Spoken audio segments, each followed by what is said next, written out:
Well, we know that there are so many incredible things that make coastal Delmarva so special. The community, of course, being one of those many things, and the way that we can bring each other together and support local businesses. And a best way to do that this time of year, of course, farmers markets. And did you know that Milton has its own farmers market? We've got Threasa D Brittingham joining us today on CoastLife. Now, Threasa, you're the facilitator of the Milton farmers markets. Tell us a little bit about the market, when people can show up, where you guys set up, and what sort of vendors that you guys have. Sure. We are at Grace Church, 514 Union Street. They've generously lent us their big field behind the church, and we can hold a whole lot of vendors. We're open on Fridays, 3:30 to 6, even though we have early shoppers all the time at 3. I'm sure. And our vendors try to take care of them. We have something for everyone. We have 5 farmers.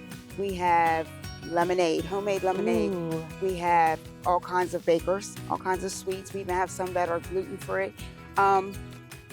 We have jewelry makers. Nice. We have photographers. There's literally something there for everyone. I love that. I also love that you guys have kind of done Friday afternoon, because sometimes farmers markets are hard to get to because they're either really early or they're on weekdays. And for those who work 9 to 5, it can be really tricky to get out there and really enjoy a farmers market. That's true. So you guys have set this up too. That's true, even though I inherited the day. Sure. I inherited Friday. And it's just because we try as a county to, not be in each other's way, because each market is different, so you can visit several and have a good time. Yeah. I know that you guys are also part of the Cape Community Fund. Tell us a little bit about that and, how you've kind of been an arm extension of that. Sure. The Cape Community Fund is a local nonprofit. It started when somebody in the class of 1969 had a catastrophe in their life, and their Cape friends came together to help them. And we've just extended beyond that. Yeah.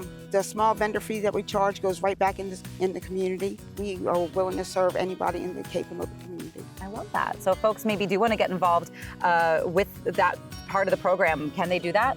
Sure, absolutely. I have information at my booth at the market. Perfect. We can talk however they want, whatever they want to know and however they want to help. There you go. So, bring your money and bring your questions when you go on Fridays to the farmers market here in Milton. I also know that you said, not only is there something for everybody to shop around with, but you have a personal story as well of getting, some of the younger generation involved. Yes. From a business perspective. That's right.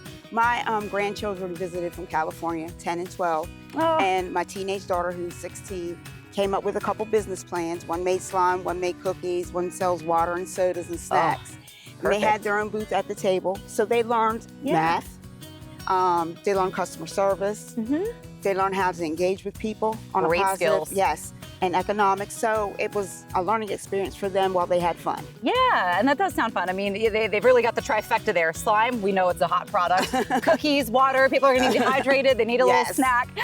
So I think that's just a great way to get, every community member, young and older, out and about and just to enjoy all that Milton has to offer. Because I feel like Milton's sometimes a sleeper pick that people don't think about when it comes to getting out and about. But as I always say, we are so eclectic up there. We are laid back. We don't have strict rules. Yeah. Some markets want you to be, at this time, start the market. If you are set up, sell it. Nice. It doesn't affect me. Make your money. That's good They're for vendors and good for the community. We want to support our small businesses in Milton. Yeah, and we love that you do. So for folks who are ready to grab their shopping bags and they want to spend a fun Friday afternoon out, because I know, there's usually a snack that you can grab, something refreshing as well. Give us the details one more time, or where people can go to get more information about the Milton Farmers Market. Okay, tomorrow's market is Christmas in July at our market. Ooh, yay! So some of our vendors will be having specialty things going on. Fun. Our market's on Fridays, 3:30 to 6. At 514 Union Street, Milton, Delaware. It's the Milton Farmers and Artisan Market. We have tons of artisan vendors there that do some really beautiful, unique work and have great gifts for tomorrow. There you go. So if you do have somebody with a special, gift or birthday or occasion coming up and you need a gift, it's going to be another great place to do a little bit of shopping. So, Threasa, thank you again. Thank you. Of course. We do have some more CoastLife coming your way, though. More fun to be had when we get back.